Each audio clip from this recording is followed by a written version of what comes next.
Strap in, feel the hum in your hands. This is 4D. Heat on my palms, grip locked, heart racing. Shoes hit the pedal, whole room shaking. Jersey on my back, hat pulled low and blazing. Every turn I take, got the ghosts I'm chasing. 4D in my veins, feel that fire when I play, when I move, when I break, when I bang through the lane. 4D on my skin, when I lose, when I win, I'm alive in the light of the game I'm in. 4D, 4D, 4D, it's different.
Well, the weekend's not quite over. We have one more thing we need to do. Hello again, everyone. I am Gary Gatto. Welcome to P1's broadcasting coverage of Round 8.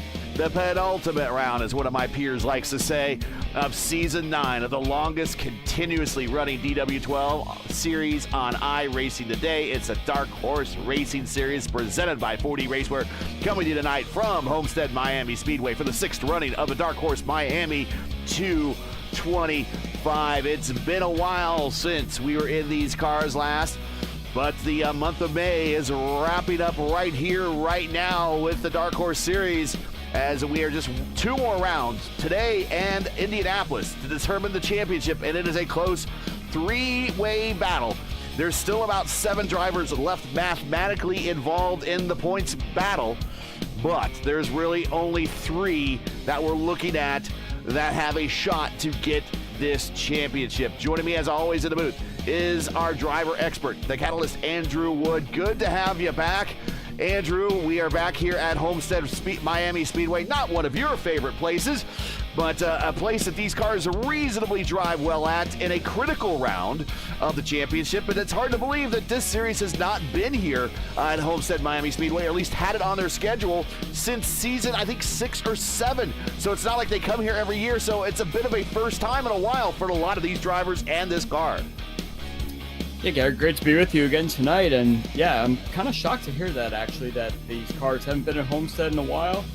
This track has gone through a lot of changes in the last couple of years here on iRacing. We've had different track conditions updates. We've had different ways that the tires handle the track and everything. And I think it's going to be very interesting to see that some of these drivers that are in these DW12s here are going to have a lot to contend with tonight. And there's not going to be a lot of maneuvering around with the tools and everything like that. So I think it's going to be a very interesting race. There are the points right there, as we talked about on the screen. It is Murph, our defending series champion, looking to go back-to-back. He can clinch today. There is a clinching scenario that he can clinch today. Matt Wagner second. Andy Kirkenbauer is third. Those are your top three. Then Heisong, Peterson, Stouffer, Lovard, Miguel, Gallus, and Clay Kirchenbauer, your top 10. We'll continue to monitor those points as we get on into it, but let's get into tonight's starting lineup.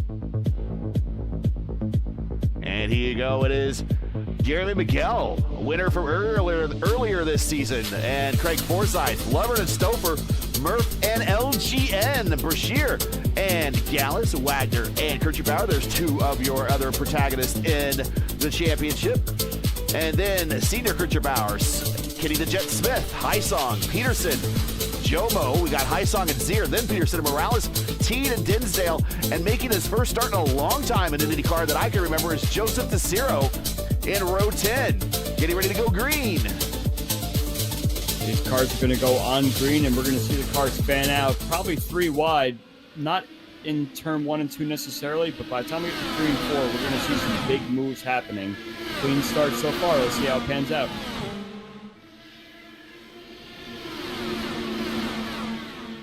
Field cleanly through 2. A small but manageable field here at Homestead, Miami today. 3 wide for the lead. 2 of them are Ford E-cars, and they split the Target Chip Ganassi livery of Gary Miguel down into turn 3. And here comes the guy you're talking about in the pre-show, his favorite racetrack, Chris Stouffer, and he leads lap 1.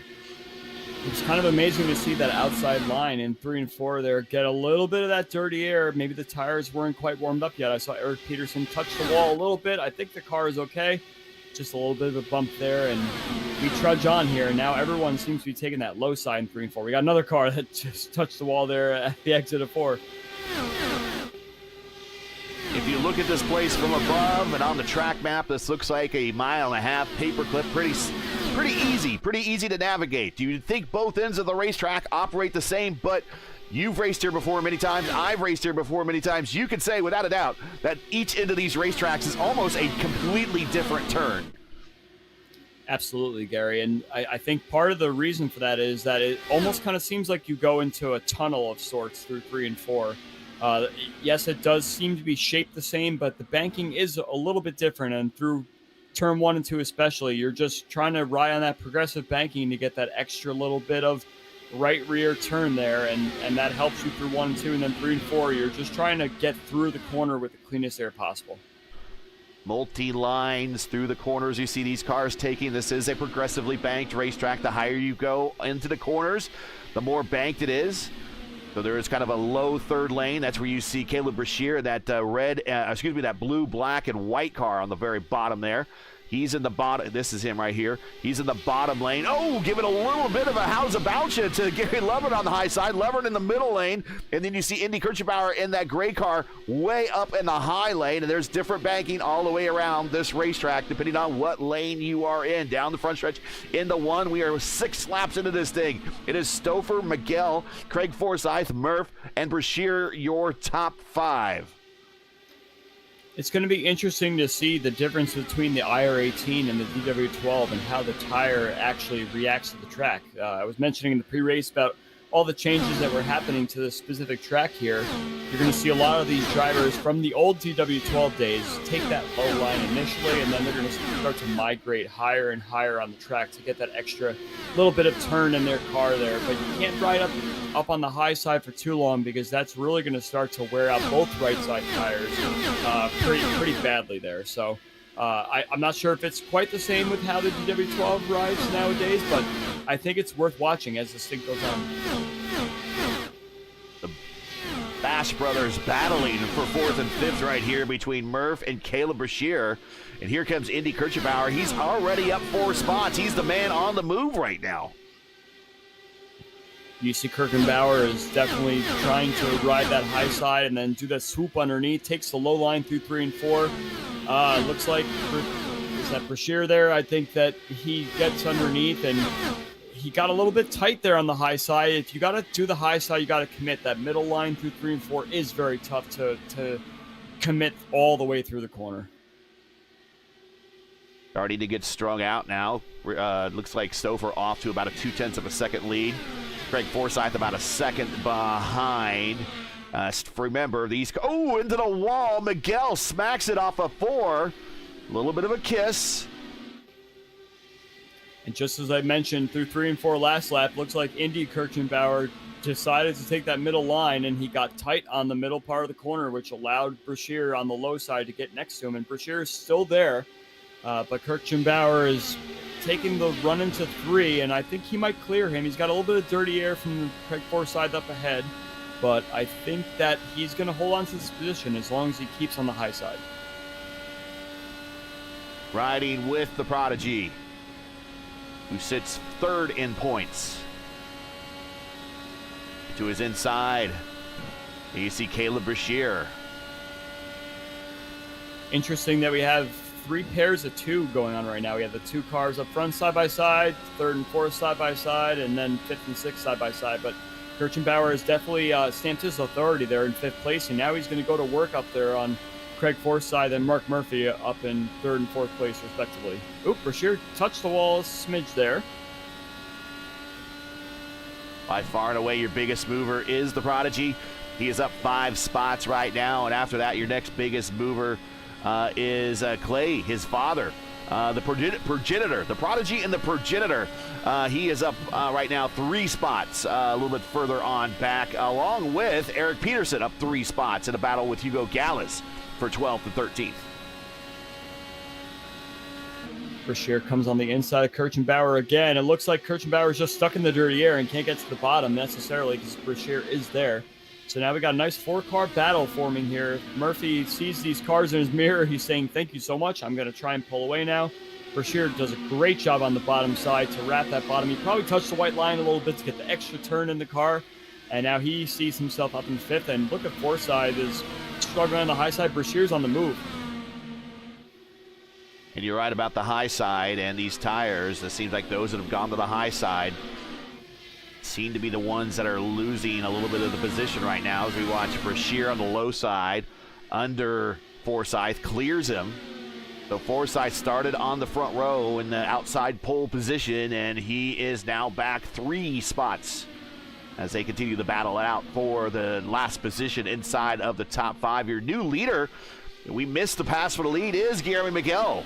He just passed Chris Stouffer and is now our new leader. Stouffer back to 2nd. I think Stouffer liked the idea of leading, but when you're only at 80% fuel, and that is the fuel capacity of these cars, they're not set at 100%. It's 80% fuel.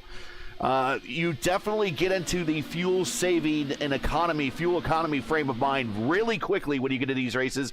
And when you have as many wings as these cars do, even in a super speedway configuration, you are punching a big hole in the air, and you are using a lot of fuel if you're leading. And I guess the best place for Stouffer right now, as this race continues to progress, as we are no cautions here after about 17 laps, Andrew, is to really kind of get in line and kind of work on fuel mileage now.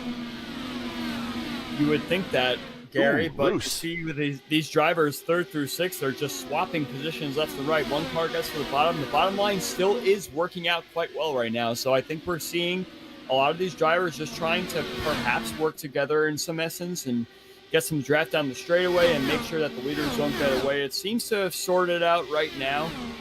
But yeah, it looks like the bottom line still seems to be working, but that's going to change as the tires continue to wear. We're looking at a 3 or a 4 stopper. 4 stops if they can get to lap 30. So it'll be very easy. It'll be 30, 60, 90, 120, and that will take them home to the 150 lap mark. If they can do a 3-stopper, that's asking an awful lot, because a 3-stopper is more what you do in an IR18 here with the 150 lap race.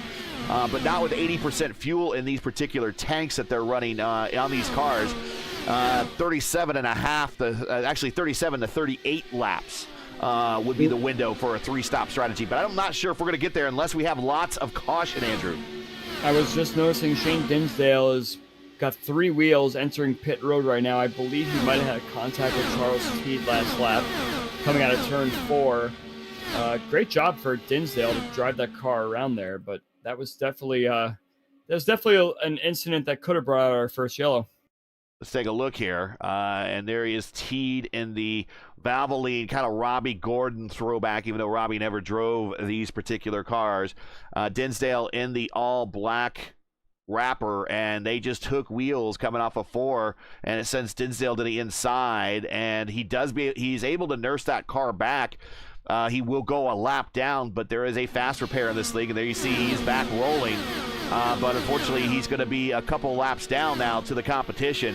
But at least I guess he's got a pit stop out of the way, so he can go a little bit longer than everyone else. So we'll see. Maybe this race might come back to him. We do have lucky dogs, and we do have the wave around rule going on, so he can, if we get into a couple of cautions here, get back on the lead lap, albeit without the fast repair anymore. Kirchenbauer on the high side. This has championship implications as he bypasses Murph, our points leader. Murph holds on to the bottom side. He's trying to prevent himself from going to 5th.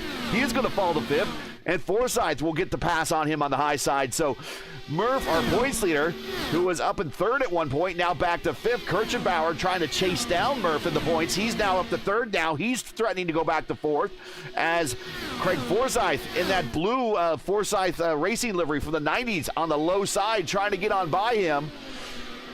And it looks like he's going to do it here in 3 and 4. Yeah, like I was mentioning before, it definitely seems like these drivers are in some way working together at the bottom part of the top 5 here. It looked like Kirchenbauer and Forsyth, and Brashear for that matter, were all really going absolutely crazy to try and be ahead of one another, but it looks like it's actually helped them kind of springboard themselves up a few positions here. Murphy seems to be pulling away a little bit, but now he seems to be falling back, and Kirchenbauer found a nice little friend here in Craig Forsyth to try and work their way forward. And car spinning off the corner, and it's one of our championship challengers, Matt Wagner. And we have Gary Lovern upside down as well. Wagner was just kind of watching that battle with Kirchenbauer, Forsyth, and company up ahead, so I'm wondering what's happened there. Here we see there's Lovern in the red and white car to the low side, Gary Lovern, who's had some good races, and he just slides up and side checks a little bit Wags, and he does. Lovern does a little bit of the Newgarden roll and a slide on the front stretch. But Wags, now very critical to him. He's still rolling, it looks like. He'll be able to maybe execute that fast repair. His engine is, he needs to nurse that engine. His engine is Another smoking. one missing wheel. And a missing wheel. And if he can't get the pit road and that engine retires on him, he'll have to tow. You know, it's rather interesting to see that damage, the damage model. The car is still going, obviously, and he's on 3 wheels, and the nose is hanging down. We saw that in the real IndyCar race today with someone losing a piece of a nose as well. So this is quite an interesting damage model, Gary. He does make it to pit road, so he should be able to coast to his stall. He needs to hit his marks dead on if that engine blows, because if he misses his marks, he's going to have to tow, and that's still you suffer the tow penalty whether you are an inch off your marks or a mile off your marks. Gary Lovern already towed the pit road. And there you see fast repair executed for Matt Wagner, who has a black flag right now. Not sure how he got the black flag if he was speeding on pit road, but everybody at least completed their first stop.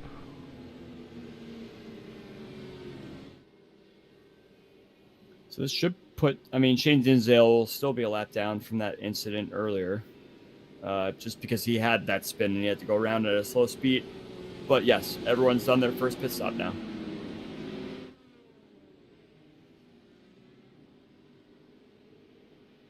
Last time we were here, round 4 of season 7, Eric Schaus got his second win here at Homestead, Miami, over Jari Brubacher by a tenth of a second. Charles Teed finished 3rd. And then he backed up his win from season 6, round 9. He won over Charles Teed, and Jeff Heisong finished 3rd in that race. This is the 6th running of the Dark Horse Miami 2:25. First time they raced here back in season 2, 120 laps. In fact, the first 3 races they did here at 120 laps. Their 4th race here, 130 laps. The last time they were here, 125 laps, and we're doing 150 today, the longest ever race at Homestead Miami Speedway. Your all-time winners here in the real IndyCar competition: Sam Horner, Scott Dixon, Dan Weldon each have 3, with Dan Weldon 3 in a row. From 2005 to 2007, the fastest ever 300-mile IndyCar race was held here. Dario Franchitti holds that record back in 2009 with no cautions and a speed of 201.4. Sam Hornish has the banked track record at 218.5, also set back in 2006. Back racing underway. It is Stoford, Miguel, Kirchenbauer, Forsyth, and Murph. 15 times the IndyCar Series has raced here, whether it's been karts or the Indy Racing League. We'd like to see them come back someday. Maybe they will. But we are green flag here at lap 28 as we almost cleanly got through the first quarter of this race. The thought that popped into my head there, Gary, is yes, they may come back here, but maybe another different shape of this Homestead Speedway that you'd like to talk about. I tell you what, this place has had more facelifts than a Kardashian. This used to be a little mini Indy, 4 distinct corners, a little rectangle oval like Indy at 1.5 miles. Then they got rid of those because of the high angle of attack. Those corners led into the wall. They went to this style configuration in terms of the non-banking in the corners. From about right up to from 99 to 2003, I believe, is where they had the flat oval, and then from 2003 forward is where they added banking in the corner. So this track's on its 3rd different configuration, and I don't know if you're referring to maybe coming to the Roval. Homestead A or B is what it's called in the service. That would be interesting to see. I would very much like to see him. Anyways, considering the lack of ovals on the IndyCar schedule anyways, I'd like to see them on the oval personally. Actually, the thought that I had was that they can Atlantify this track and just make it like super speedway, kind of 1.5 mile oval on the next facelift. If they do that, IndyCar would never come here, I don't think. I don't know. Just a thought. It was passing through my head. But yeah, it looks like Cameron Miguel has lost his 2nd spot to Indy Kirchenbauer, who is continuing to be on the move in this race. It still is side by side, but Kirchenbauer has something within him. He was able to drag Forsyth up the field with him, and he's got the pace. Miguel got his first win of his Dark Horse career just a couple of races ago at Gateway. He exercised having the freshest tires of all at the very end and stormed basically, I think, from 5th on back on the grid to take the lead and win that race going away. So he's looking to add to his total, but racing with him right now is Indy Kirchenbauer and the Prodigy with a couple of wins this season as well. It's very close there off turn 4. Miguel does come down the track a little bit. Kirchenbauer is there. It doesn't seem that it has hurt the progress at all. But yeah, Kirchenbauer is working really, really hard to get by. Kirchenbauer is 45 points behind the leader in 3rd place in the championship. He's only 4 points behind Matt Wagner for 2nd. And right now, if we were to end this race as they run, he would certainly pass Wags, who is stuck back in 15th, but on the lead lap still, exercising his fast repair. But he would be closing in on Murph just a little bit. Murph back in 5th. There you see Murph, the meat in the sandwich between Forsyth and Brashear. Miguel and Kirchenbauer again very, very close off turn 4. This is getting a little bit testy now. I wonder if Miguel is just trying to defend maybe a car off the wall there and say, hey, if you want to come take this spot, you're going to have to probably get through an incident. Hopefully that's not the case, but Kirchenbauer definitely has a pace to do it. He just has to find the right spot to slingshot right by. In chat, someone's asked, has the any of the iRacing IndyCar Indy Next races done the road course layout of Homestead Miami? I think Indy Next Road did. I can't recall what configuration. I don't think, well, the Indy Oval Series, obviously, and the old Indy Fix Series, I don't think ever did. But I'm pretty sure the Indy Open Series did run the Roval, either A or B. I can't recall when exactly before, but it's been a while. I've done the Homestead B road course, but that was like 2019, I believe. It's been a long time since the Homestead road courses have been on the official schedule. Now, the classic IndyCar series, they typically use, or have used in the past, one of the Homestead Roval courses for their spring training event. As we watch this battle now between the Bash brothers, this is Brashear and Murph. Oh, I think the Bash brothers is kind of it's the goon line of the Mighty Ducks from the Mighty Ducks movie, and I thought that they were going to side check each other there a little bit, but they kept it off one another. Hey, we saw that in the 500 with Rosenquist and Newgarden going through turn 3. You can touch side pods like that, and everything's just fine. Oh, Murph wanted to slide up, but he couldn't quite get the courage to close the door. There you see Brashear with the draft of Forsythe to help pull himself forward and the momentum on the high side.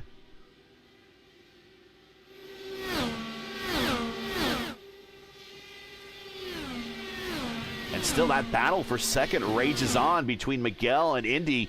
This time Indy to the high side, Miguel down low. All the while, Chris Stouffer trying to pull away. I don't think he really wants to be leading, but he is leading. And he has himself about a 0.6 of a second lead, and he's about a 1/10 of a second away, Andrew, from breaking the draft envelope on these cars and being an heir all by himself. Well, you think that, but then we've seen Indy Kirchenbauer doing that slingshot effect in the previous stint there, towing Craig Forsythe along. So I don't think that Christopher is able to get out of the woods just yet. If Miguel can find a way to do some sort of co-opetition here with Indy Kirchenbauer, they could track Christopher right back down again. We'll ride with our defending series champion, looking to go back-to-back and join the ranks of Craig Forsythe and Nick DeGroot as multi-time champions here in this series. And he is just sitting behind Forsythe in the light blue car to the low side, and Caleb Brashear in the darker blue car to the high side. And you hear a lot of lifting from Murph. He's in fifth gear, not changing gear, but a lot of lifting. I think he's back there saving some fuel, and he's just riding this thing out, keeping all the action in front of him. Well, they're definitely losing time to that top two right now, just being side by side as often as they are. So Murph can't just sit back for too long, otherwise he's going to lose a lot of track position. Now, how much patience does he want to use back here as we go 3 wide, or at least looking to go 3 wide? Forsythe, Stouffer's teammate, slides up the racetrack in front of Murph. Here are your weather condition updates right now. 111 on the track temp, 80 on the ambient. A little bit of a wind from the south.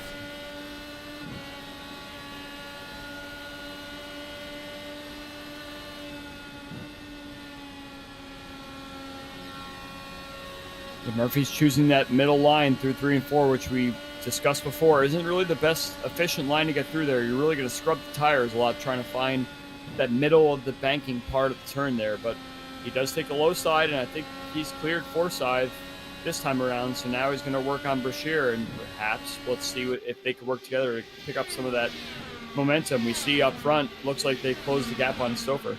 Yeah, they cut it in half. It was about 0.6. Now it is at 0.4. It was at 0.3 there for a little bit, as they are now starting to reel in Stouffer. And again, Stouffer feeling pretty confident. This is one of his favorite racetracks.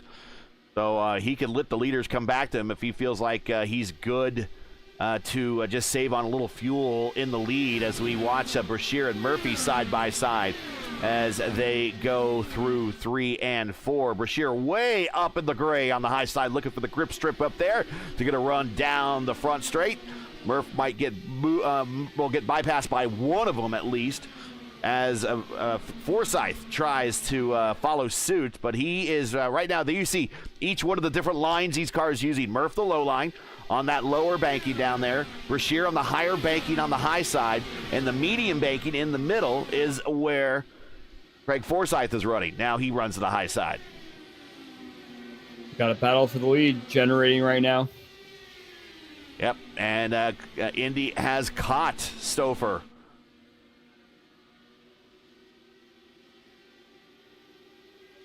That car has definitely just got some motor to it. It's very, very fast car that they produced for Indy Kirchenbauer today. It looks like he has fought his way car by car. Oh, Brashear's in the wall. That's pretty much the end of Brashear battling there. And he is still rolling. He's going to try to bring that car to pit road and exercise the fast repair. We will go back and take a look at that and see what happened roughly about 20 seconds ago. As he gets up into the wall, it grabs him. He bounces off and he counter steers it back into the wall as the steering caught. And there he goes. He's damaged. But we'll go back about 20 seconds more, and we will ride with him and see what happens as he's going down the backstretch. And it just, this wall, and you could talk about it firsthand. It's happened to me before as well. It's like a magnet. It just sucks your car in and grabs you. And then you got to get yourself off the wall. And he was doing all that counter steer to get him off the wall. And finally the front end caught, and it turned him right back into the wall. Here you go. Watch again. Up into the gray, now into the wall. He's on that wall trying to get himself off. And then, boom, counter steer right back into it. Almost took out Murph. I wouldn't be surprised if there was a little bit of floor damage that Brashear got from the initial wall hit that probably upset the balance of the car a little bit, and it was just set in stone there that Brashear was going to turn himself right back into the wall. Very, very unfortunate there. I had a similar incident in the votive race here a couple of weeks ago, whenever that race took place there. Going down the front straightaway, I thought I was driving straight, and next thing you know, that wall grabbed me right on the straightaway there, and it's not very easy. I think you're absolutely right about the magnetism there. We'll give you an update. We'll go through the field here at lap 53 as we are getting ready to get to the second quarter of the race here very shortly. And pit stops might open right around lap 60. We all came to pit road roughly at lap 30. We came to lap 25 last time exactly. So, again, to execute a four-stop strategy, it's 30, 60, 90, 120, and that will get you home every 30 laps. And we have been clean and green since the restart. It is Kirchenbauer, Chris Stouffer, Gary Miguel. That is your top three. Then we got Murph battling with Forsyth. The progenitor, Clay Kirchenbauer, now sixth. He's up 5 spots. The Jet Kenny Smith, he is up to seventh position, up 5 spots. And Lilac Zier battling the Jet. Lilac up top in the Janet Guthrie throwback livery. This is a battle for 6th, 7th, and 8th on the racetrack. Lilac up 6 spots to 8th. LGN very quietly having a productive race. He's in 9th position. He's down 3 spots, but just riding it out still. Not even halfway through this race, and he's in a good position. And Hugo Gallas, one of his fellow South American, Hugo Gallas, is in 10th spot. He's down 2, but continuing to ride it out in the top 10 as Lewis gets up into the wall off of 3 and 4, but keeps it the magnetism not there. We see Indy Kirchenbauer is taking the lead now. He grabbed the lead off turn 4 off Chris Stouffer a few laps ago and has started to pull away a little bit. So that car really is the class of the field right now.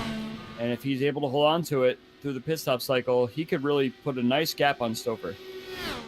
Kirchenbauer's 2 wins this season, earlier at Charlotte and at Texas. I would say that he likes the 1.5 miles, but this 1.5 miles has absolutely nothing in common with the Texas and Charlotte configurations that we raced on earlier this season. So it just happens to be a coincidence in a 1.5 miles, but doing very well here. Indy now leading as it looks like Chris Stouffer might be a little loose there on the high side, trying to keep it off of Guillermo Miguel in this battle for second and third.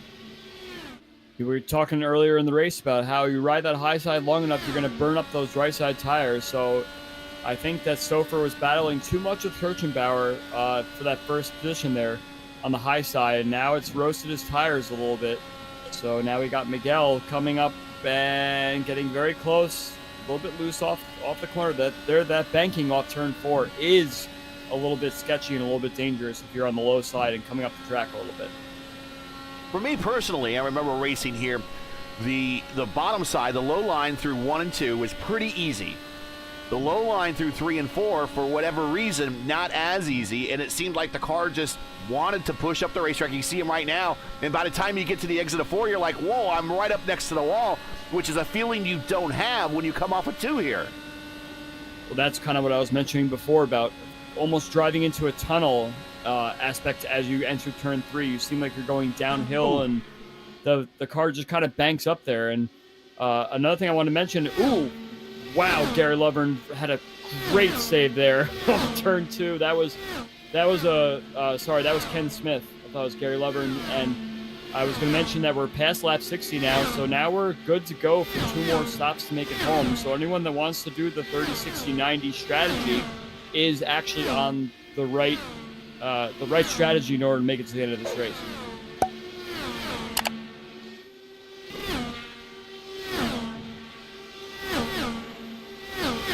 But you're right, Ken Smith is also a big climber in this field, and he's started to walk away from Clay Kirchenbauer a little bit, and he's starting to pull up now, even on these older tires. Clay and Lilac are definitely battling pretty hard right now. They're both everyone's going to the high side right now. They're trying to get any bit of help they can on the banking.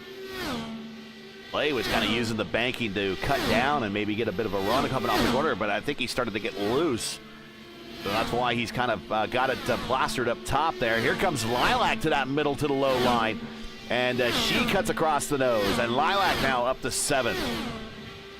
It seems like it's very easy to get that 30-lap stint in there, Gary. So any time now, we could possibly see these cars coming in. I don't think they could stretch it to 75 to try and do it on just one more stop after this next round of pit stops. But we're definitely in a situation where you can easily make the 30. Pit road. In. And Luis Gonzalez Nunez on pit road. Chris Stouffer on pit road. Scheduled stops.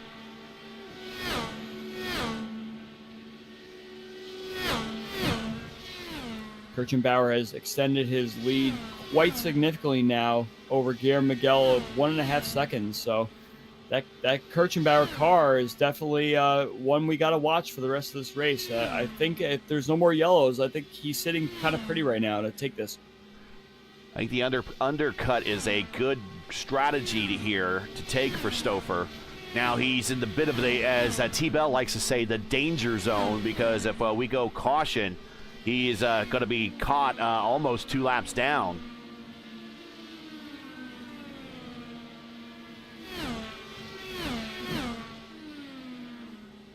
Imagine that some of these drivers now are going to start thinking about when they got to pit and what sort of tire strategy and fuel strategy they want to do for the rest of this race here. So Stouffer's already blinked, and I think these other top drivers are going to start considering when they got to pit, and it should be any lap now. Jared Curry checking in chat. Indy Next Road has not. Indy Pro 2000 and USF 2000 series did run on Homestead. I do remember that. I actually broadcasted one of those races on behalf of NRN back in the day. And yeah, they were the PM18s. At least one of them was a PM18 race back in the day.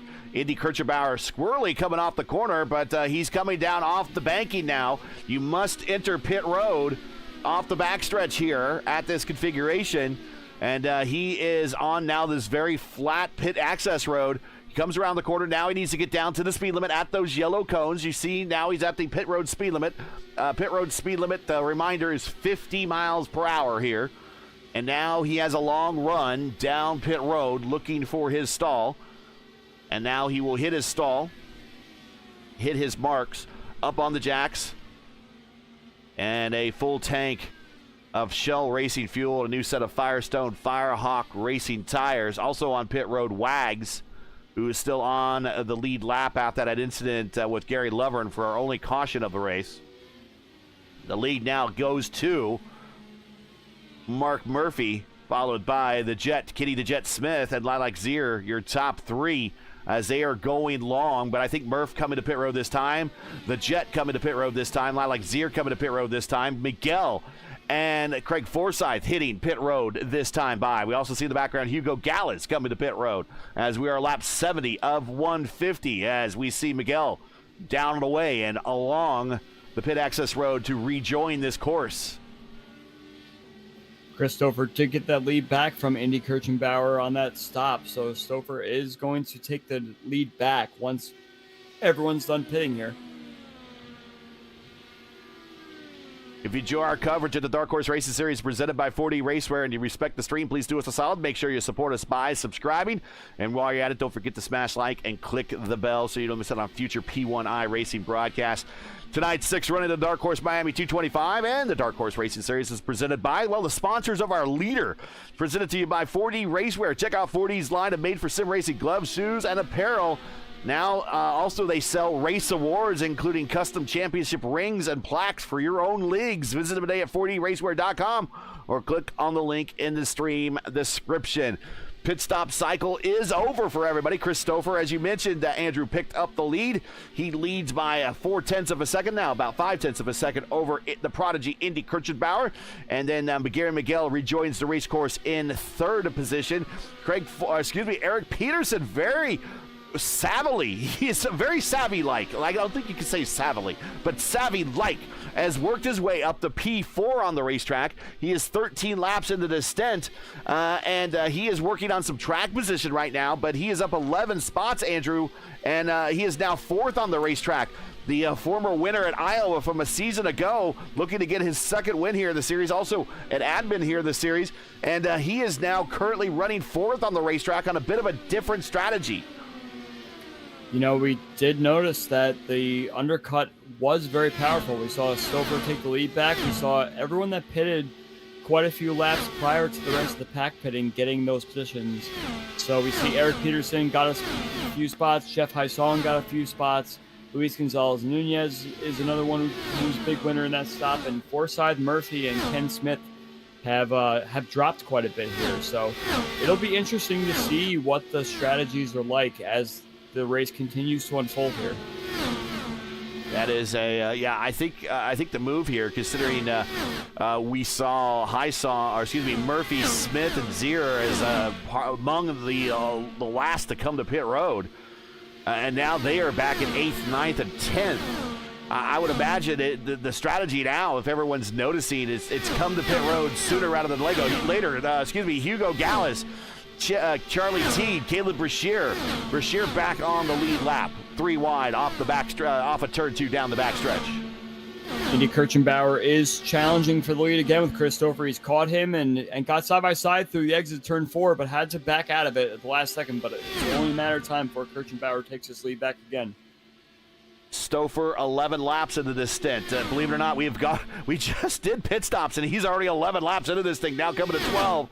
And we see Kirchenbauer 8 laps into the stint, so much fresher tires. Again, the story with these cars, now if you've ever raced these cars, there are no tools in these cars, unlike the IR18. On fixed setup races, which this is a fixed setup race, you do not have access to the tools. There is a weight jacker in these cars, there are the anti-roll bars in these cars, and if this was an open setup race, those would be available to the driver to use, including the engine mapping for that matter. The only thing you could use on a fixed setup race for this car is the brake bias, and then of course after that, the only way you have to control this car is your left hand, your right hand, your left foot, your right foot, and that's all you have. But fresh tires with these cars also pays huge dividends, and there you see why is Kirchenbauer with much fresher tires, in the neighborhood of about 4 or 5 laps fresher tires all over the back end of Chris Stouffer, and looking to make a pass for the lead. But also, Andrew, I've noticed that Kirchenbauer showed a little bit of patience and just staying behind, maybe trying to make this stint go a little bit as longer as possible to get closer to that lap 90 90-plus window to try to make this that last stop short as possible to get to lap 150. It's possible that that's the case, but also it's another strategy that Kirchenbauer is using to get Stouffer to guess. And if he's using a lot more wheel and a lot more turn into the corners, that's True. going to put a lot more wear on those tires. So I think it's just a matter of wearing Stouffer down. We're talking about the 30, 60, 90 strategy. If Stouffer comes in lap 90 and then does one more 30-lap stint and pits on 120, he's good to go. So as long as he stays within range there, doesn't seem like Guillermo Miguel is that much of a threat at the moment. That's definitely a possibility to change the strategy up a little bit. Well, this used to be a 2-car battle, and now it's a 3-car battle as Miguel has caught them, and he gets real loose down on the bottom side. You see he got a little cockeyed there, little crab walking, but he keeps it off the wall and straight off the corner. Good car control for Guillermo Miguel, and he now picks up the lead as he worked the bottom side and cruised right on by, which another sign that make me think that Kirchenbauer and Stouffer are probably just doing a little bit of conserving what's left of these tires now to get to that lap 90 mark for that next to last stop, and just allow Miguel to go on by and burn his stuff up possibly. You know, we're getting a little bit dicey off turn 4 here, Gary, but Luis Gonzalez Nunez got a little loose last lap. It looked like, ooh, that was very close, right over the front of Mark Murphy's nose. There was another driver, I believe, that got loose off turn 4. I think it was Eric Peterson last lap, lost his spot. But this group back here battling for, I think it's P4, they're all really, really on top of each other. We're riding with Craig Forsyth, 2-time champion in this series. Look at Murph down on the low side. He got loose.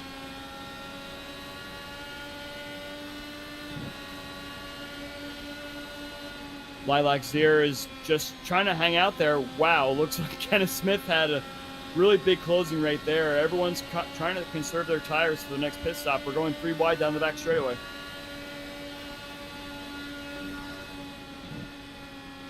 Almost like the start of the Indy 500, 3 wide, coming off the corner. Each one of those cars on a different bit of banking. We've talked about it before. And LGN to the high side of Murph. Lilac Zier down low. Every driver in this group except for Zier has a win in this series. You can see all those cars coming off the banking. They're getting a little bit fidgety as they come off the banking onto the straightaway. They get a little bit loose there, and the harder these drivers go coming off turn 2 there, the bigger risk we have. The big twitch. Big twitch for Craig. Finish the sentence. I don't need to say any more there, Gary. You like it when it illustrates the point for you on the TV here on the screen. Craig Forsyth does get around LGN. Kenny Smith now is caught. And we talked about it being in this battle, but he is now attacking inside the battle as he goes down low. Lilac Zier goes high. Murph runs the middle as he's pulling this group forward. Give you a gap information here to show you the different groups we have on this racetrack. So you have a group of 3 right now battling for the lead. That's Miguel, Kirchenbauer, Stouffer. Then you have another group of 4, Murph, Forsyth, Nunez, Zier. Actually 5, Smith in this second group. And then 2 seconds behind, you have the progenitor, Kirchenbauer, in 9th, along with Teed, Heisong, Gallus, Peterson, and Wags. And another 3 seconds, then back to Brashear. So we have about 4 or 5 distinct groups now on this racetrack, starting with our leaders. Here is your lead group. We go from above here in the P1 airship. Here's Kirchenbauer. Chris Stouffer has fallen a little bit of astray of this group. He's now in kind of a no man's land by himself. And then we have Murph, Forsyth, Zier, Smith, and Gonzalez. Luis Gonzalez Nunez, they have gone, he has fallen back to 8th. And then we have a bit of a gap. There you see that next gap, even though there's, seems to be, I think maybe a Clay. Yeah, there's Clay. Clay leads that next group. Then Teed, Gallus, Heisong, Peterson, and Wags in that next group. There's Teed.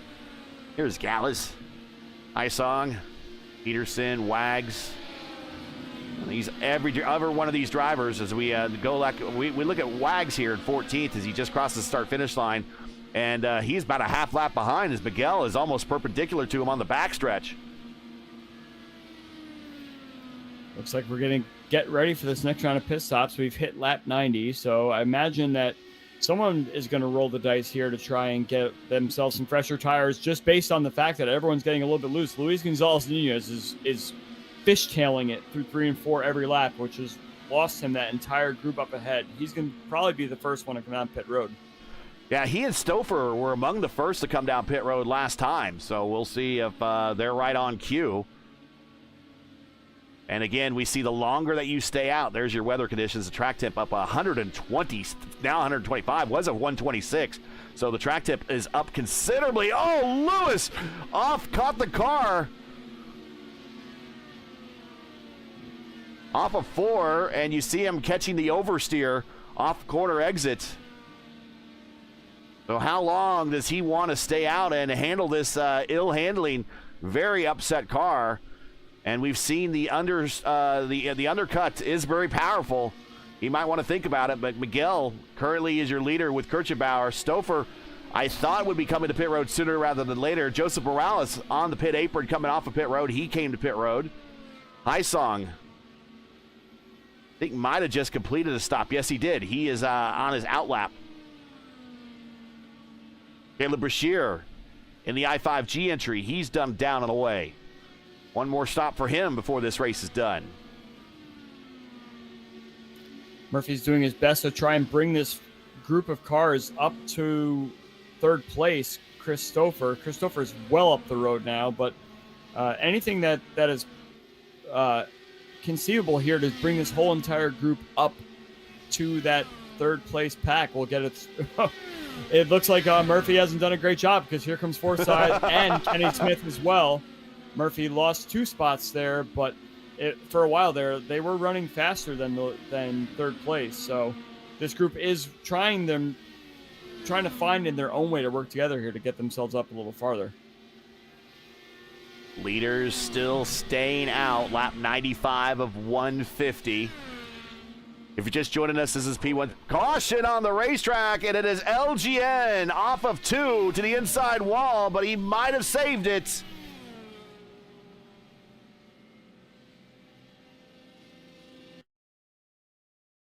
In the wall once, caught it, still loose, catching it. And the back, now he just has angry back rear tires, and he spins to the inside, locks him up, and keeps it off the wall. And now we are under caution, and it's a very good time caution, because we're right in that window where everyone wanted to come to pit road anyways, and here they come. We watch them coming to pit road. If you're just joining us, this is P1's broadcasting coverage of the Dark Horse Racing Series presented by 4D Racewear, coming to you from Homestead Miami Speedway for the 6th running of the Dark Horse Miami 225. We've completed 96 of a scheduled 150 laps. Make sure to smash the like button, subscribe to the channel so you don't miss out on the next race. The next race for us here on P1 will be Championship Monday for open wheel doubleheader. It's our Monday night doubleheader, starting with Murph and Jacob Collins at 8 p.m. Eastern Time with the iRacing IndyCar Open Series Monday night top split at Gateway, followed by Jacob Collins and Sophie Connell with the Indy Next Road Series top split at Brands Hatch at 10 p.m. Do you like open wheel racing? Good chance you do if you're watching this tonight. Then make P1 your home on Monday night, Championship Monday, or the iRacing Week 12 and Season 2 of 2026. So we'll see new series champions crowned in the Indy Open, which I believe is your teammate. Adam Blocker is currently the leader in that, Andrew. And then we will also crown a new champion in the Indy Next Road Series later that night as well. Don't miss it. Race 1 again starts at 8 p.m. Eastern Time as Miguel, Kirchenbauer, Forsyth, Stouffer, and Kenny the Jet Smith will be your top 5 in this race as we are under caution here at lap 97. Yes, everyone that came into the pit road now has 1 stop to go, and everyone pretty much kept their same positions. I think Lilac might have picked up a spot or 2. And it seems that these drivers really can't. I just find it kind of strange how we were talking about the 30, 60, 90 strategy, and everyone just decided to stay out as long as I possibly could. And I know that Stouffer was trying to do undercut situations and everything. I'm sure he was a lap or two away from pitting. But yeah, I would imagine that to keep your tires in the best shape possible, and you got to do the 4 stops anyway, why not just come in and do every 30 laps? But regardless, that's what Jeff Haisong did, and he got caught out with the caution, and now he's a lap down. Haisong, Peterson, Brashear all getting the wave around. So they will join the tail end of the lead lap as we're getting ready to go green next time by. We'll go green at lap 99 with 51 to go here. And definitely 1 stop to go. And I would imagine, I agree with you. I think at this point, I would rather stop sooner rather than later. Versus going long, because the longer they run, and we didn't really, I should have broke it down and showed you what last lap speeds were like, but late into the run, last lap speeds, I mean, we qualified in the 2:15s or so, if I remember right. They were doing closer to 200-mile-per-hour laps there at the end of these stints. Those tires were that well spent, and the track temperature is that high. Green flag out here at lap 99. It is Miguel, Kirchenbauer, Forsyth, Stouffer, and Kenny the Jet Smith, your top 5, as we go green, hopefully for the last time for this final stint. 1 more pit stop to go. One thing we always talk about, Gary, is when do you take that last pit stop? And if I see these drivers are doing 34, 35 laps or so on a tank, despite the tires being in bad shape. So do you try and come in and pit with maybe 115, 116 and try and get to the end, or are you too scared to do to get trapped lap down? Well, let me ride with my broadcast partner on Tuesday nights, also some Sunday nights for the Vote of Indy Oval Series, and ride with Luis Gonzalez Nunez. And if I'm in his, and I've had him in the booth so many times to talk about exactly what to do in this final stint, if I had to guess, he's going to split this in half, and about lap 125 or so, he will come in for his final stop. I don't think you're wrong about that. I think 125 is exactly what I was trying to predict here, and in terms of trying to understand what the best pit strategy is, we pitted on lap 96, and now we're going to be going till about 125 or so, and someone's going to try and roll the dice here and undercut it. I would have to imagine, especially now that everyone's on the same lap and on the same part of the track. So to pick up a little bit of an undercut here is beneficial. We saw it a bunch as long as you could hold on to the tires for the rest of the race. There you see last lap speed. So we're there. We qualified around, again, 210, 215 here. This is a very easy track to do 200 miles per hour on in these Indy cars. And we're seeing right now kind of struggling to stay above 200. 202 for Miguel, 202 for Kirchenbauer, 201 for Forsyth. T200.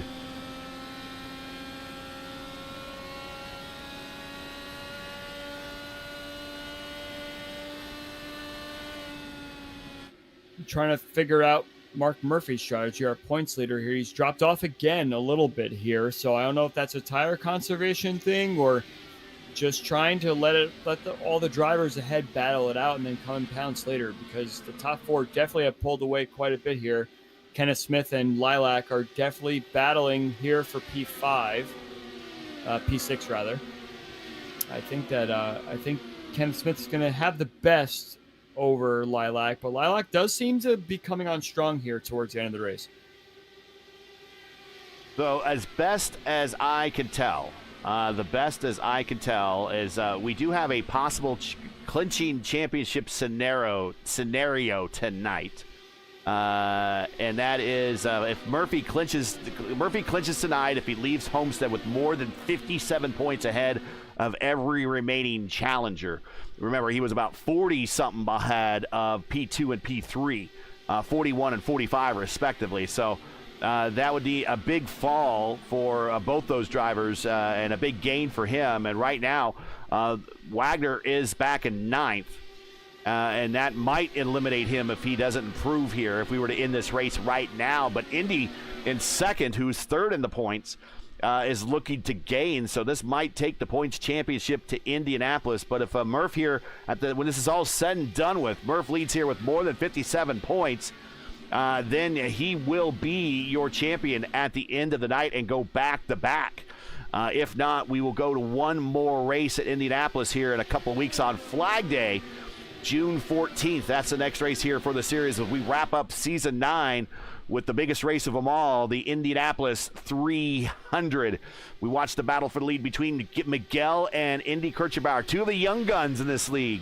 Miguel with 1 win this season, Indy Kirchenbauer with 2 wins this season, looking to add to their totals side by side off of 2 down the backstretch.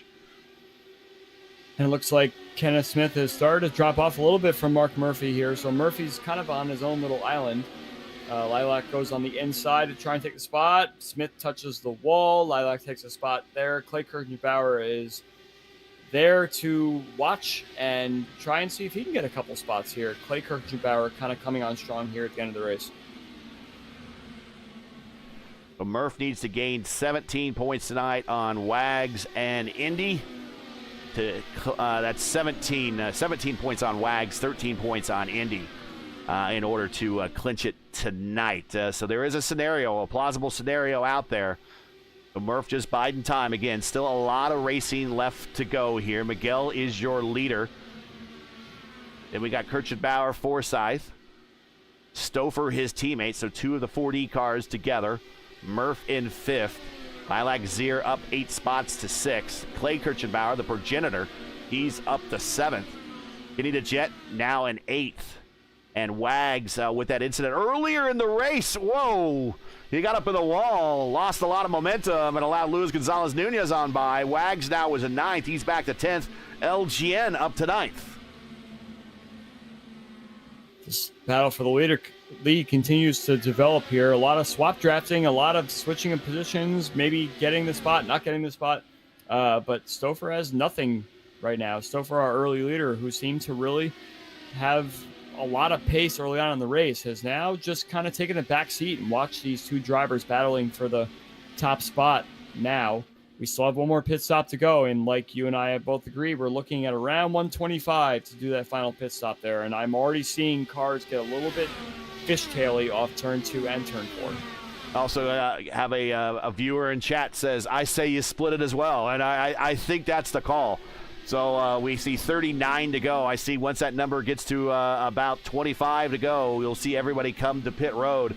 There might be a few gamblers as soon as that window opens. If they know what their fuel number is, they might come to pit road right away and maybe gamble, although they will be on extremely worn tires at the end of that stint. But the window, I would say, as we go back to about 7 laps from now, will get you to lap 120, and for sure the window will be open. Maybe someone attempts to come in very, very early. I would say that you can come in on 116 and make it, but that's going to leave you with extremely Luis Gonzalez Nunez fishtaily tires towards the end of the race there. So if you want to do it to undercut and make sure you have the speed to pick up a few more spots, hoping that there's not another caution, that's a strategy that I would see someone like Ken Smith doing, for example. He's way back right now, but he could find himself up a couple spots if he comes in super early. But I still think that everyone's going to wait until probably around mid-120s or so to do their final stop.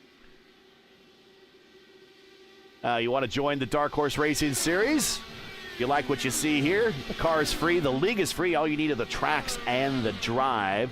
Click on the link in the Discord. There's an invite link to the Discord server in the description to get started today. One more race to go after this, and then they will be planning Season 10. This is the longest running, continuously running DW12 series on all of iRacing today. Is a Dark Horse Racing Series DW12 series in their 9th season.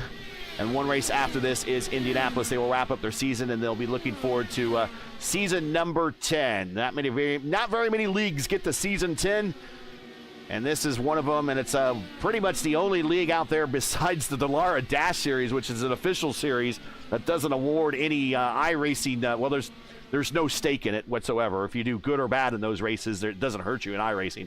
But this is the only league out there that uses this car. And they're looking forward to year number 10 or season number 10 here soon. here on P1. Kirchenbauer is your leader. Miguel is in second. Christopher a distant third. Murph now leading a group of cars with him, Forsyth and Zier for fourth, fifth, and sixth. Here as we are 33 to go. Luis Gonzalez Jr. came to pit road for what probably would have been his final stop, but I don't know if he could make it without having to do another stop. He just might have just said, I've had enough of these tires. I'm just going to throw on another set. We have unlimited tires as we see Eric Peterson coming off of pit road. So he just stopped. But again, it's going to be a bit of a fuel save for him. But I think LGN is either banking for some caution or he's going to have to stop again. I think Craig Forsyth is going to be pitting soon. He is so loose right now. He almost whacked Mark Murphy off turn 4 last lap, and coming off turn 2, he got loose yet again. So I think Forsyth is his rear tires have had enough, but I'm pretty sure he's going to want to try and make it to 125 before pitting. But he has lost a lot of ground to Mark Murphy, who got by him after that little wiggle there. Gets a little bit of wiggle again. So yeah, I think these rear tires are starting to go on these cars now. How do you drive these cars without the aid of the tools to help you when they are this so bad loose off these corners? What do you do? How do you how do you adjust your line? Do you go to that high line, which you see like NASCAR drivers do all the time? They want to turn the wheel as least as possible when they go to the high line. But here in these cars, if you go to the high line, and here comes Craig Forsyth. He's coming exactly at 30 to go. But how do you make these wheels last, or excuse me, these tires last as long as they can when you see them that the deg is so high and so bad? Performance fall off is horrendous. Yeah, you got to do exactly what you said. You got to try and go a little higher to not turn the wheel so much, or try and see if you could keep the line you're doing and modulate the throttle a little bit more. It's easier said than done.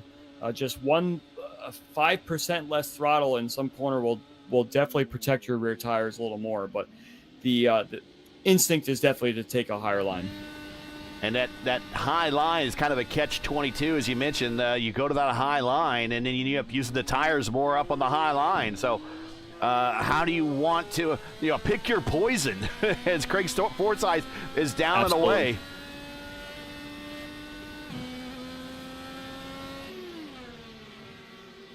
Now, keep in mind, Craig Forsyth will be fast after his pit stop here with the fresh tires. He will likely undercut a few drivers, but how long will those tires hold on? Oh, big run on the high side around Luis Nunez.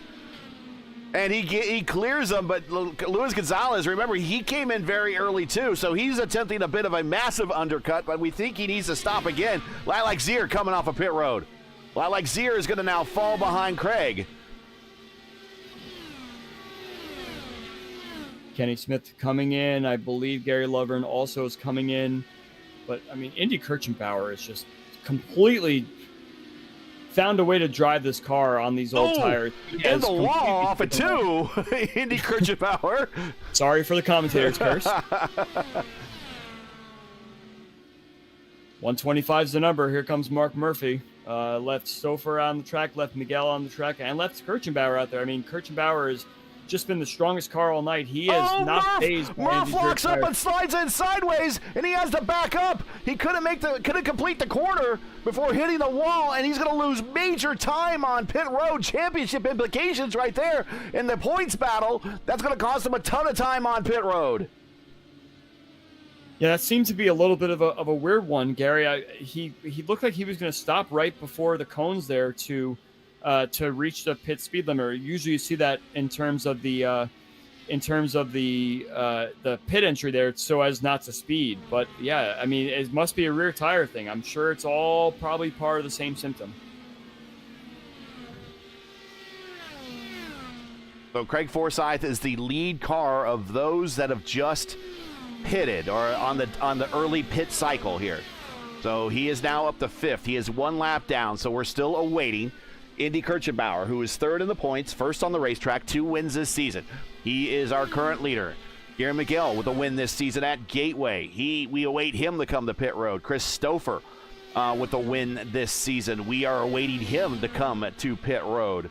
Stouffer with the win in our last racetrack that we were just at in Pocono. Of course, this is the Pocono Whisperers. We watch them get loose off a 4.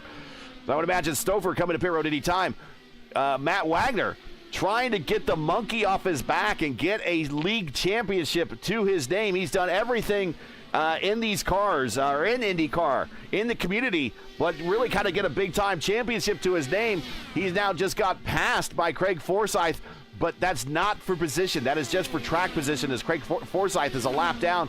But Wags, very much in the points battle coming into this race, had an incident off of 4 at about lap 25 that caused him to come to pit road to exercise the fast repair. He's now back on the same strategy and pit cadence as everybody else, but he is staying out long, and we've seen, as we talked about a number of times, Andrew, the longer in this race that you stay out on these stints, the more you are penalized because of the tire fall off. And Wags is going long. He's the 4th car in line of going long, but right now Craig Forsyth is leading that second group right now as he just crossed the start-finish line. You know, I don't understand. At this point, we're at 1:30. It's time to pit. Now you're just hemorrhaging time on old tires. Just get in, get the new tires, and go. Christopher is on pit road. I believe Indy is coming, and Guillermo Miguel. Oh, I think did Kirchbauer go up on the grass there? I think he might have overshot it a little bit, but no harm, no foul. Just gets a little bit of an off track. But that's going to lose him a little bit of time. Miguel stays on the track, but there's no need to stay on the track at this point. You got 19 laps left. You got to pit again. Why are you out there on the old tires? Miguel and Wags staying out long. Miguel staying out as he bypasses the entry into a pit road off of turn 3. Same thing for Wags. Kirchbauer down and away. The Prodigy looking to get his 3rd win of the season and gaining the points championship going into the final race in Indianapolis.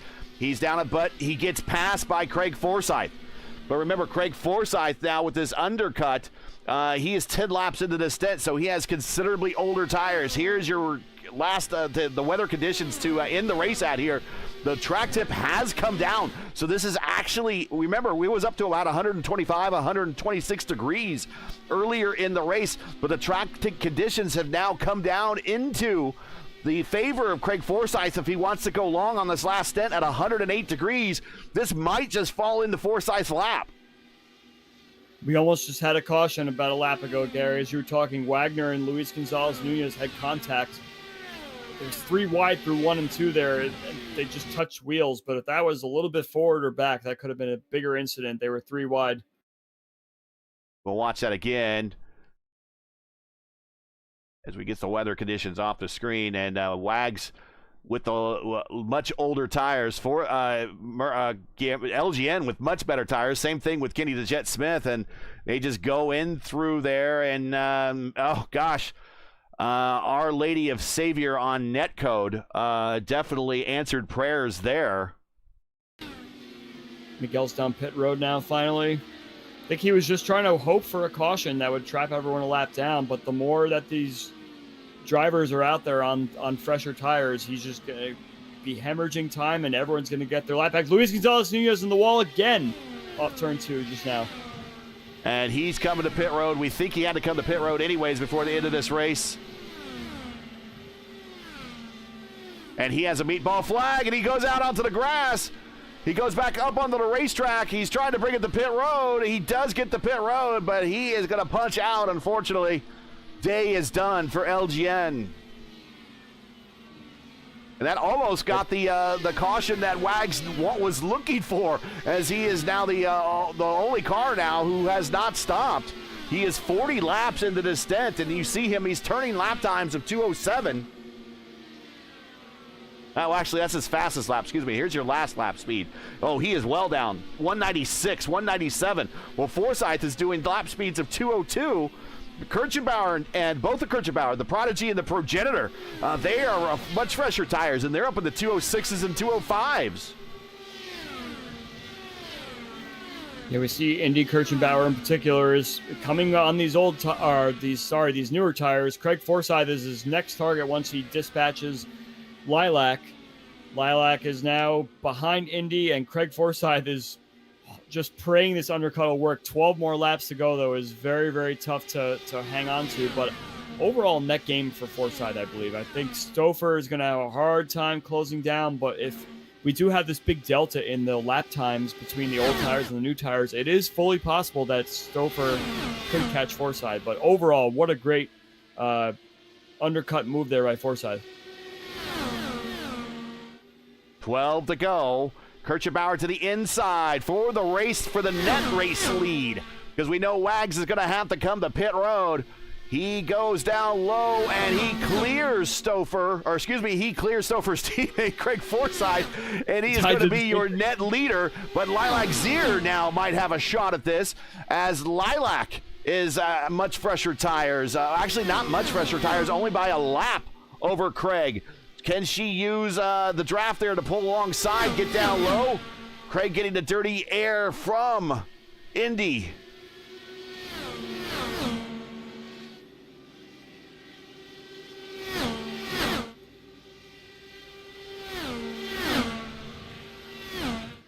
And I see what Miguel's trying to do. Miguel, with that late stop, he's going to have among the freshest tires. Wagner on pit road right now, so he's going to have the freshest tires. He'll be able to push every single lap in these final 10 laps. But unfortunately, he's going to be at the tail end. I think he just went. He's going to go a lap down here, I think. Or he's going to be at the tail end of it. But Miguel, unfortunately, we're a little too strung out. But if we were closer together, he's trying to duplicate what he did at Gateway with fresher tires and do a run from back in the pack to the lead. But we're going to run out of time here with only 9 laps to go. But your new leader is Indy Kirchenbauer with Proud Papa now in second. Yeah, I'm kind of shocked at where Clay Kirchenbauer came from. He was running behind Lilac and Kenny Smith before, and now he's found himself sitting in second place. And wow, that undercut must have worked. And I think Clay has found a way to keep those tires going. So what a great last segment of the race here for Papa Kirchenbauer.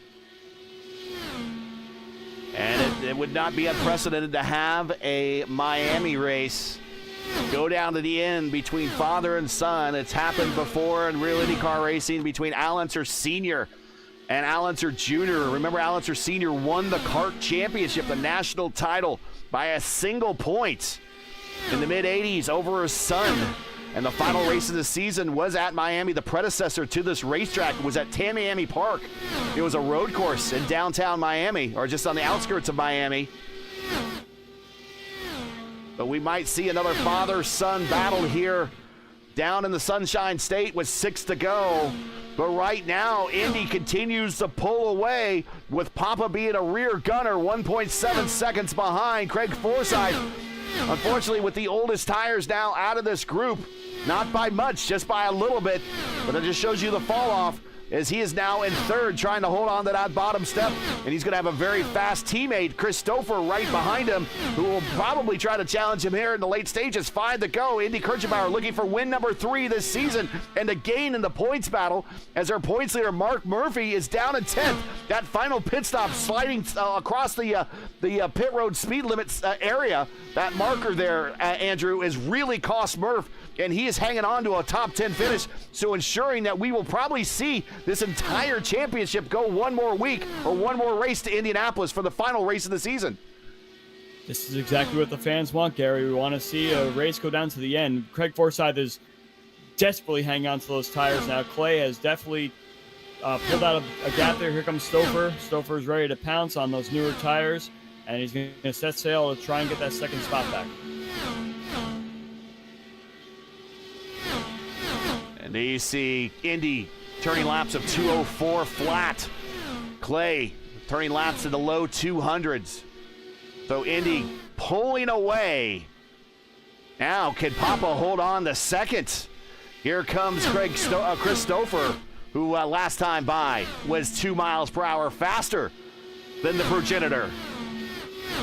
I think Stouffer's going to have a real shot here. Clay is definitely getting squirrely off these corners here, so Chris Stouffer is coming forward, and if he is as fast as you say he is going to clear him easily through turn 3 and 4.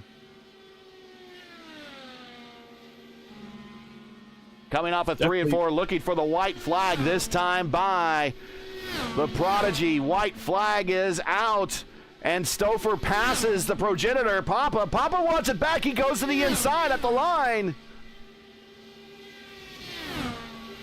Guillermo Miguel is coming up fast through the field as well, just past Lilac Zier in turn 1 and 2. And, oh, there goes Clay. He's lost it off turn 2.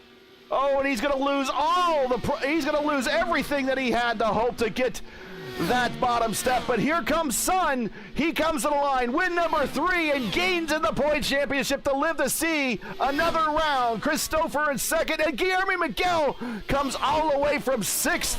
He was far back as 7th, I believe, and finishes on the bottom step with the freshest tires in this last stint.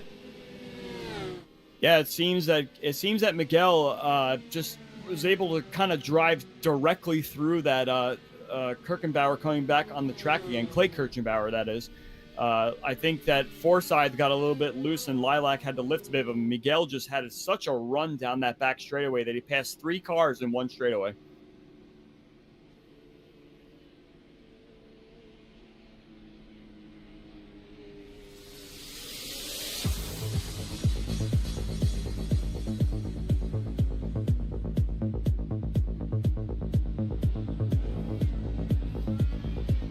Actually, Gary, I believe there was contact with Stouffer and Kirchenbauer. Wasn't Kirchenbauer getting loose? I think that Stouffer actually gave Clay Kirchenbauer a bit of a touch from behind, and that with the way that those tires are, any sort of contact is just going to get you spinning sideways. And there you see Indy with his 3rd win this season. We will get a points update here momentarily. Christopher in 2nd, Guillermo Miguel in 3rd, Craig Forsyth in 4th, Lilac Zier in 5th. Then we got the Papa Kirchenbauer in 6th, the progenitor. With that, fortunately, he was 3rd, I think, when we were getting ready to take the white flag. And he falls to 6th. Kenny the Jet Smith with a good finish on his part comes home in 7th. Hugo Gallas, a very quiet top 10 performance for him. In 8th, Mark Murphy, not the finish he was looking for, in 9th. And Caleb Brashear, the other half of the Bass brothers, in 10th. Then we got Jeff Hyson, Matt Wagner, Eric Peterson, Joseph Morales, Shane Dinsdale, Lover, Nunez, Teed, and DeCiro. Now, Wags, by virtue of finishing so close as he did to Murph in the final standings, I think this keeps Wags' chances at Indianapolis within. I think he has a chance. It's a long shot at best, but he has a chance. We've seen weird things in season finales, Gary. I'm pretty sure I've called a couple races with you that seemed completely out of range, and next thing you know, you have an actual shot at these certain implications and clinching scenarios that never come to be. And then you see Craig Forsyth with the purple lap tonight at 2:08, set earlier in the race.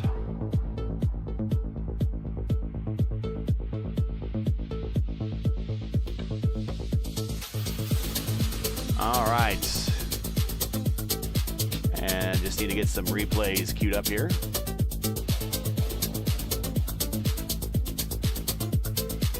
And I don't know if we will get a chance to talk to Guillermo Miguel.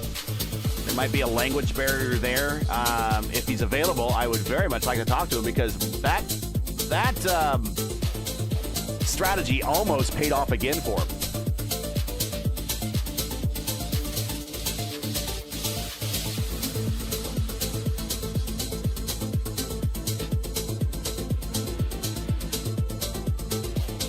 He also started from the pole tonight.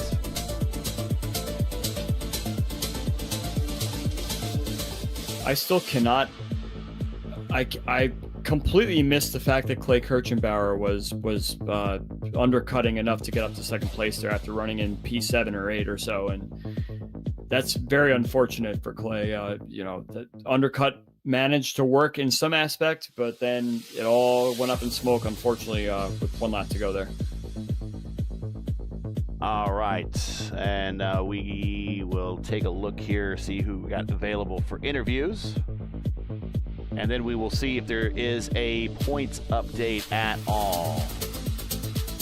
I do not see Guillermo Miguel at all in any of the windows for or any of the channels for voice. But I do at least want to talk about his day. Remember, he started from the pole. He was the lowest at 11th at one point, and then had that big run there at the end on the, I think he had the freshest tires, period. Matt Wagner actually had tires that were less than 10 laps old, but this was the next freshest batch of tires right here for this guy, trying to repeat what he did at Gateway. We will show you that he did lead a good chunk of this race, 51 laps of a 150-lap race. So a good race for Miguel, finishing on the podium. So looking to finish this season strong with a win and another podium before getting to Indianapolis, and a lot of momentum going into Season 10 when Season 10 gets here later, either this year or next year. All right. Chris Stouffer led 50 laps today, but here's his line. He was as low as 11th at one point, and we will bring in Chris Stouffer. We got to get this right, Gary. I know. It's you and me both. Yeah. Yep. And all I'm drinking here is Coca-Cola. It's just caffeine in me. Can't get it out right. Here's Chris Stouffer, and we'll bring him in here. We kind of gave you, this is one of your favorite racetracks, Chris. We said we know you're the Pocono Whisperer and the Michigan Whisperer, but a bit of a Homestead Whisperer.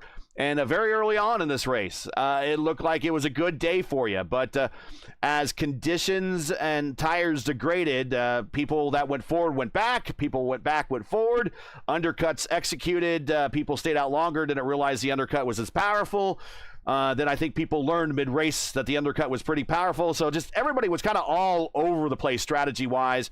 Talk about your race. What was your intent going in, and then what did your strategy change mid-race, as most everyone's strategies did change?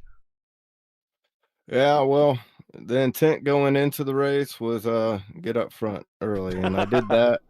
And everything was going well, but with the conditions on the track, the car got loose there with about 10 laps to go on fuel, maybe a little bit more. And I think what I learned later on in the race was having a couple cars in front of you that you could just go a little bit slower on the turn, save a little bit of tires, and keep up with them mattered. I think came down to the very last pit stop there, and I just I think I stayed out maybe 2-3 laps too long. Had I pitted 2-3 laps before I did, I think I would have been up there with Indy, because he came out right in front of me, but he had fresh tires, was able to get through the traffic. And if I would have pit just a few laps before, I would have came out right with that traffic, or maybe a little bit in front, and been able to just pull away. But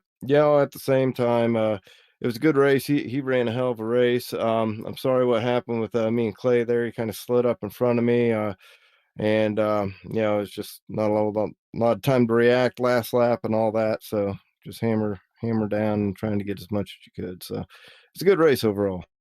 Go ahead, Andrew.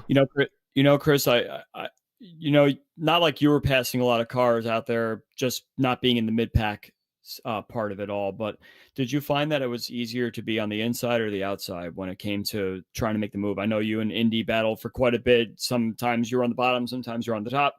Was there any preferred line, especially entering 3 and 4, to try and slide up and get the move done, or was it just a matter of the cleanest air possible?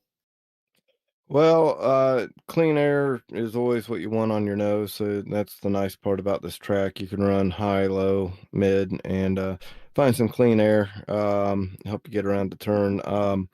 What I found was the most successful at, getting by anybody was if you could run high in 1 and 2 and get that momentum going down the back stretch, and then do the slide job in 3 and 4. Because you all had to slow down about the same amount, regardless of whether you're high or low on the track, where 1 and 2's just got a little bit more, just a little wider, as you know. It's not as tight as 3 and 4. So that's what I found worked for me. All right. The points have been updated. I don't know if you've seen that quite yet, but by virtue of Mark not having a great finish, you having a good finish, you kind of worked your way into contention into the final race. But I have your soundtrack song that you can listen to leading up to the Indy 300 here in a couple weeks for your shot to win the championship. Mike and the Mechanics, all I need is a miracle, because that is exactly what you need. You are 57 points out, and in order to win, you will need to basically everybody in front of you needs to have a big failure one way or another, and you will need to get every bonus point imaginable in order to pull off the championship. But I'm still telling you there's a chance that you're still in the points battle. You are 57 points behind now in fourth.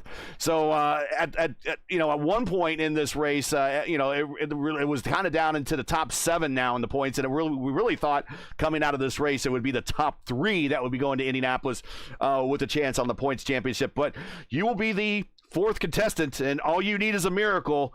Shout outs, friends, family, sponsors. You still got a shot at this thing. Well, mathematically, there's a shot, but as we all know, it's a tough field. I don't know that we're going to go out there with the same mindset everybody else. Just run hard, try to maximize the points. Having to sweep all the bonus points, that's a tall task as well. But we'll see how it plays out. I guess mathematically speaking, there's a chance, but I don't think I don't think it's going to happen realistically. So we'll see how it all falls out. But anyways, shout out to 40 Racewear. Check out 40racewear.com. You guys up in the booth for broadcasting, everybody putting on the league. Indy for the win today.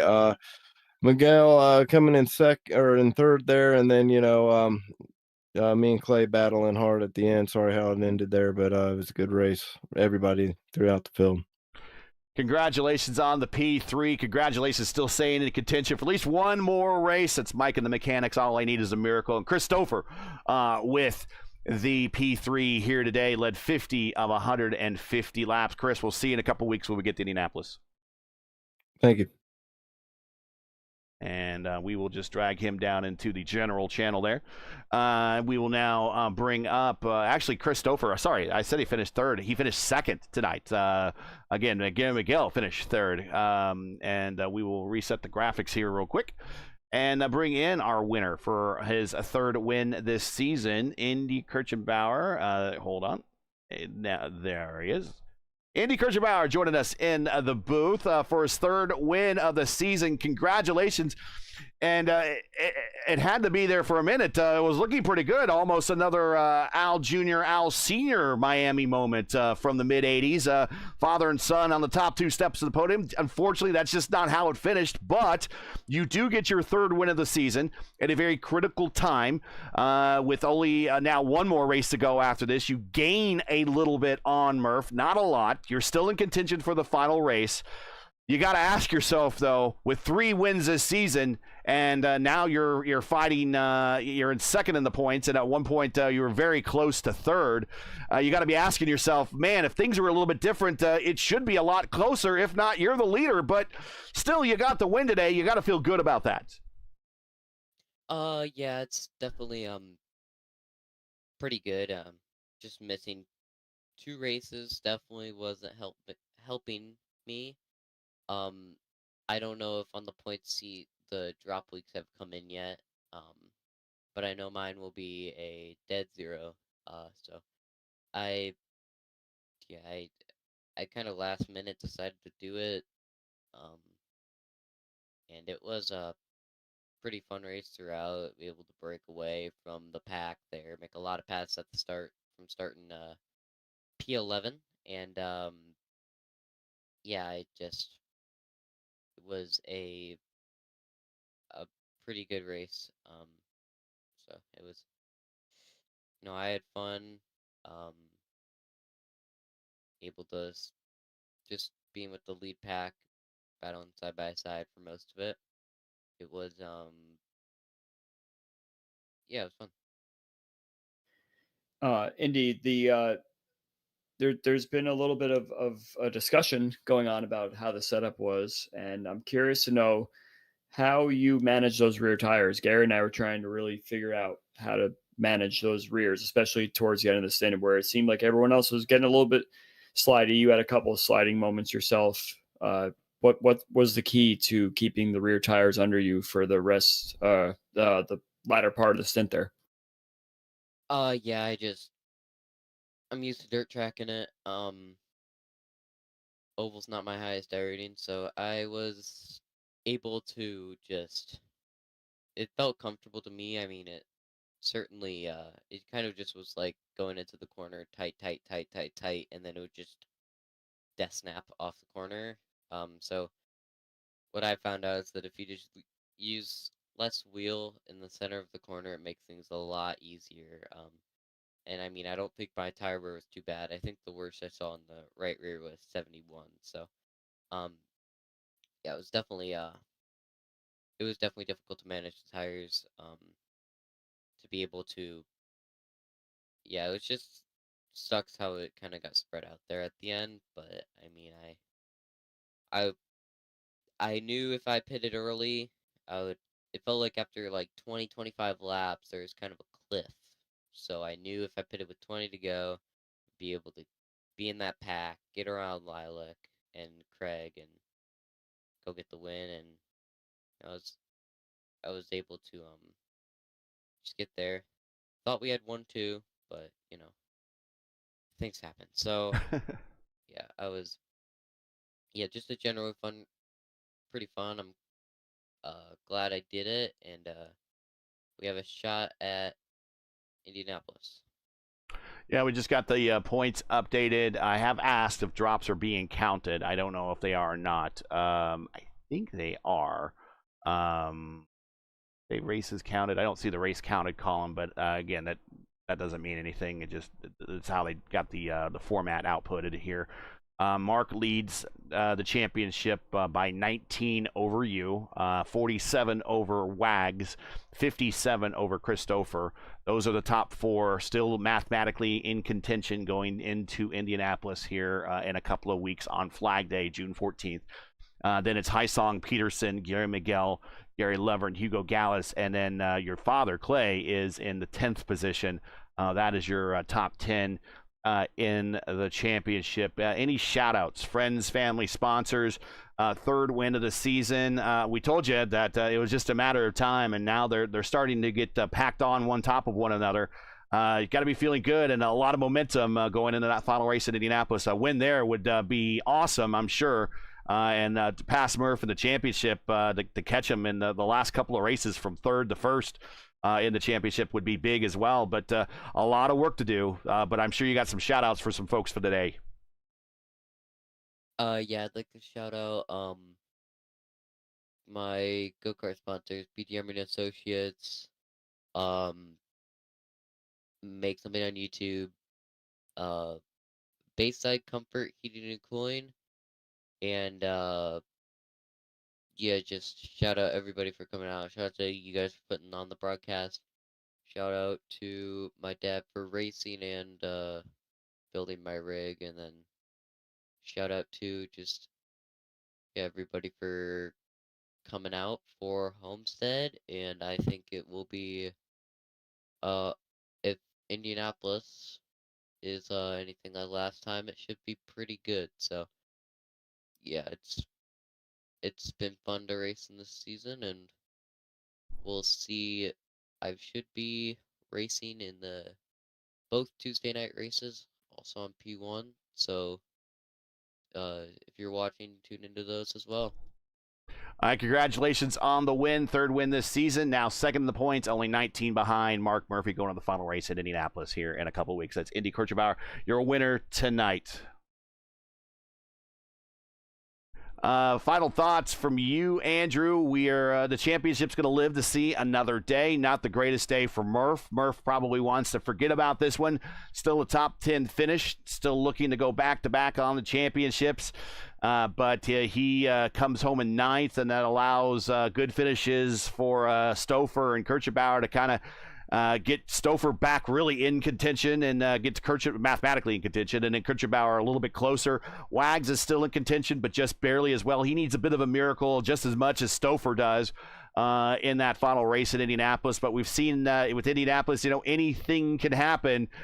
Your final thoughts on today? It was an entertaining race, but these drivers really had their hands full from almost to get halfway through the first stint. Their eyes were kind of opened up about how this thing was going to play out for the next 125 laps. Yeah, it definitely became a lot more interesting a race than we usually see for Homestead, especially with the tire wear there. It was very difficult to figure out. I mean, Indy obviously had the field pretty much covered for the most part, but if it weren't for him out front, that battle for the last podium spot definitely got very, very interesting towards the end. So a lot of comers and goers, a lot of people trying to undercut and hang on to it, and a lot of people that tried to stay out as long as they could to either get a caution or just have the best tires possible. That last lap by Guillermo Miguel was definitely one that I'm sure he was not expecting. And in the spirit of our man, Luis Gonzalez Nunez, who unfortunately did not have the greatest race today, finished 17th, although opened the top 10 for much of the race. Driver of the Race Award goes to Lilac Zier, up 9 spots for Lilac, who came home in 5th. That is your biggest gainer outside of the top 3.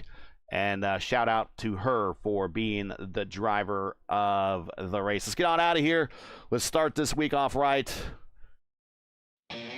Championship week in iRacing this week. So Monday night, our doubleheader again for championships for season 2 of 2026, and Tuesday night will also be for championships of season 2 of 2026, and also a very big Triple Crown attempt for Robert Molechka at Auto Club also on Tuesday night. So a big week of racing to go here on P1. Once again, your podium for tonight is Andy Kirchenbauer, his 3rd win of the season. Chris Stouffer, another podium finish. He comes home in 2nd. And Guillermo Miguel, to back up his win earlier in the season at Gateway, comes home in 3rd.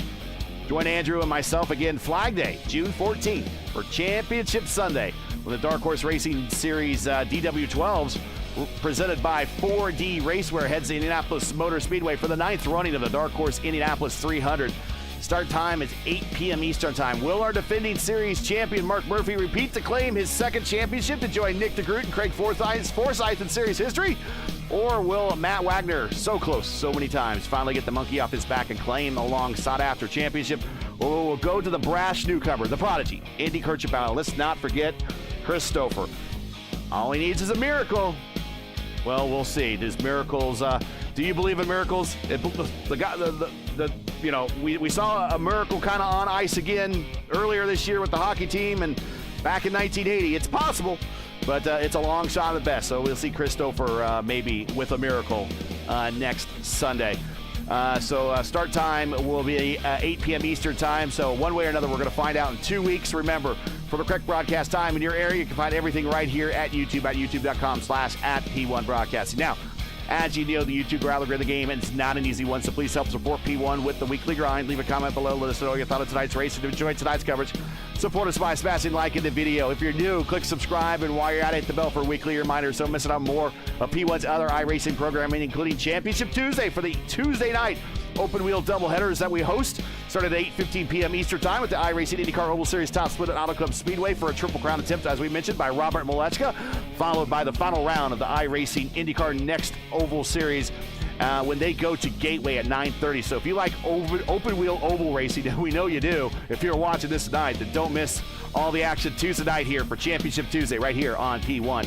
Tonight's 6th running of the Dark Horse Miami 225 and the Dark Horse Racing Series is presented to you by 4D Racewear. Check out 4D's made of line of sim racing gloves, shoes, and apparel. Now, they also offer custom race awards, plaques, and championship rings for your leagues. Visit them today at 4dracewear.com or click on the link in the stream description. Track cams for this race are provided by Whiplash Sim Cams. Get the most out of your iRacing experience with the Whiplash Sim Cams. To learn more about Whiplash, like them on Facebook. You can follow on X and Instagram. All the links you need are in the description. For business inquiries, to learn more about P1 and what we do, like us on Facebook. You can follow us on X and Instagram. You can follow all of our social links on Linktree. And, of course, all of those links are in the description. So for Andrew Wood, everyone here at Dark Horse and 4D Racewear, I'm Gary Gotzo saying to all, thanks for watching. And also for P1, to all of our men and women serving in the military and as first responders, Godspeed, God bless, and come home safe. Catch us again right here for Championship Sunday, Flag Day, June 14th at Indianapolis for the next race up, the Dark Horse Racing Series. The DW12s here, presented by 4D Racewear, right here on P1. Good night, everybody, and have a good week.